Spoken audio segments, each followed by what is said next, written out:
Dia merasa mewakili agamanya, tetapi dia menghujat agama orang lain. Lucu itu. Payah yang begitu. Sing bener padha lanange, Mas. Ane hormat pada ente harus hormat pada ane. Assalamualaikum, selamat siang. Salam Rahayu. Tadi saya barusan itu apa ya? Menonton di TikTok salah satu video. Saya dibilang orang ini itu, bisa dibilang di akun itu, dia itu terlalu memuja-muja negara lain. Yaman, Palestina. Dan coba saya lihat di banyak videonya itu, nggak ada dia itu memuji negaranya itu. Apalagi saat dia itu berbicara soal Habib. Duh, seakan-akan orang Indonesia ini paling buruk seakan-akan. Itu orang, saya yakin dia itu nilai sejarahnya tuh 3. Walaupun dia tuh pandai berdalil loh, tapi saya meyakini seperti itu karena dari ada berapa ya, 55 videonya itu tidak ada satupun itu yang bahas soal Indonesia, soal orang Islam Indonesia. Itu tidak ada isinya tuh. Kalau nggak Palestina, Yaman. Padahal jelas dia tuh berKTP orang Indonesia. Itu loh salah satu contoh. Jika kalian melihat orang itu pandai dalil ya, belum tentu dia itu pandai dengan berbagai macam hal. Bisa saja dia terkungkung sama dalil itu saja. Jadi ini katrok seperti itu. Mungkin maksudnya baik, justru dia memperlihatkan ketidaktahuannya soal negaranya sendiri. Padahal makan di Indonesia, minum di Indonesia, apapun tuh di Indonesia. Dari gaya bajunya saja, wah, kayak orang Timur Tengah. Padahal dia itu bukan keturunan orang Arab, bukan keturunan orang manapun juga, bukan, ya orang Indonesia, orang Nusantara ini gitu. Setelah itu saya ke grup di WA, dapat kiriman dari salah satu teman, ini dari Kiai Marzuki. Kok iya pas gitu loh, bertepatan dengan apa yang saya lihat di TikTok itu. Yang bahaya itu ya, orang yang dia itu bisa dalil, tapi dia tidak paham soal negaranya sendiri, soal sejarahnya sendiri. Bahaya jika kemampuan dalilnya dia itu dipakai untuk sesuatu hal yang jauh dari sisi dia ini orang pribumi, dia ini orang Nusantara. Itu bahaya orang begitu. Makanya banyak orang-orang yang berfaham agak radikal, bahkan radikal itu, mereka tuh minim sejarah. Ya karena mereka berpegangan cuma sama dalil, sisi yang dia pelajari soal kekristenan dan lain sebagainya lah. Lalu dia akhirnya apa? Mempertentangkan antar agama. Bahkan dia mempertentangkan juga sesama agama. Dan di kepala dia itu isinya apa? Dia merasa mewakili agamanya, tetapi dia menghujat agama orang lain. Lucu itu. Payah yang begitu. Ini penjabaran sedikit ya dari Kiai Marzuki. Ini dia videonya. Di Indonesia itu amanat syariat terlaksana dengan baik, meskipun belum sempurna. Jauh lebih sempurna dari Afghanistan yang klaim negara Islam. Jauh lebih sempurna daripada Yaman yang klaim negara Islam. Se-Islam negara Yaman, nyatanya yang besar partai komunis. Se-Islam Libya yang besar komunis. Sebesar-besar Irak, Suriah, sana komunisnya besar. Nah gitu loh. Nah di sini zaman tahu sendiri lah. Wong sudah kayak begini kok masih dikafirkan. Al-maqasidul khamsah, ada 5 tujuan syariat Islam yang di Indonesia full dijaga. Hifdzuddin, jaga agama. Indonesia dijaga lewat berbagai cara yang jumlahnya meningkat terus. Ya, Malaysia tinggal 63%. Filipina 8%, Singapura 12 atau 14%. Nah kayak begini. Mereka kurang menjaga. Mesir kalau nggak salah 81%. Saudi kalau ekspatriatnya yang bukan pribumi asli dihitung juga, itu yang non 25%. Ya. Di sini Muslimnya kisaran 87 atau 88%.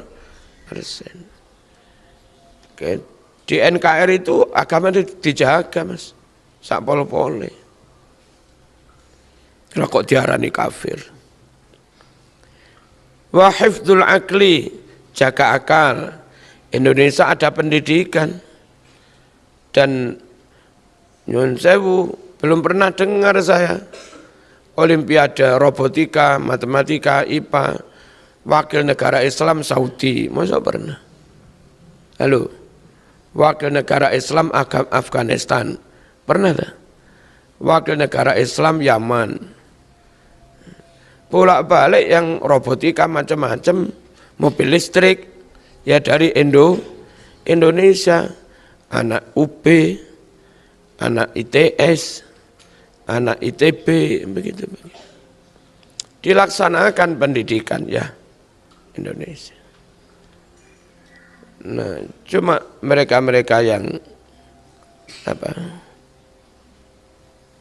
di bawah grade, nggak pede dengan dirinya, justru malah kagum dengan negara-negara Timur Tengah. Kalau sudah berdandan bergaya kayak Timur Tengah, kayak yang paling hebat sudah. Ayolah, prestasi agama wis. MTQ tingkat internasional. Pernah tuh, juaranya tekok Sudan. Kapan? Juaranya tekok Kuwait, tahu dah. Ya mesti dari Indonesia. Masih nggak percaya juga. Ya pede lah dengan bangsanya sendiri. Tentu tanpa membenci negara lain. Cuma jangan terlalu membesar-besarkan bangsa lain sampai menghina bangsanya sendiri. Salah, ya. Bermental kayak begitu itu salah. Sing bener padha lanange, Mas. Ane hormat pada ente harus hormat pada ane. Jangan kau minta ane hormat pada ante. Kalau ente enggak hormat pada ane, kan begitu. Padha lanange ho, padha duwe dengkule ho. Ngono lho.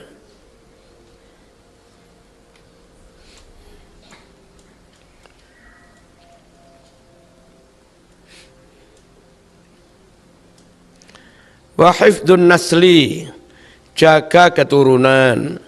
Pernikahan dicatat, ada KUA, ya, dan segala macamnya. Ada jurusan ahwal sahsiyah di UIN itu semuanya dalam rangka hifdzun nasli. Terus hifdzul irdi, jaga kehormatan. Ini harusnya ada juga hifdzun nafsi, lindungi nyawa. Wa hifdzul mali, jaga harta. Prinsip Islam 5 itu di Indonesia dilaksanakan dengan baik, Mas. Lebih baik daripada Timur Tengah. Di Saudi, mbak-mbak haji naik taksi sendirian, bisa-bisa nggak balik. Di sini mbak-mbak malam pulang dari UB nge-Grab aman aja. Ya. Jaga nyawa, jaga kehidupan, jauh lebih baik, lebih kondusif sini timbang sana. Sana pas haji boleh meninggalkan Mina itu 12, namanya nafar awal. Boleh juga meninggalkan Mina baru ke Mekah itu tanggal 13, namanya nafar sani. Tapi rata-rata jamaah haji itu brul meninggalkan Mina tanggal 12. Bagi yang tetap mabit tanggal 13 bahaya karena sepi. Sana enggak aman. Ya. Di sini emang iktikaf dewe nang masjid ya aman-aman saja.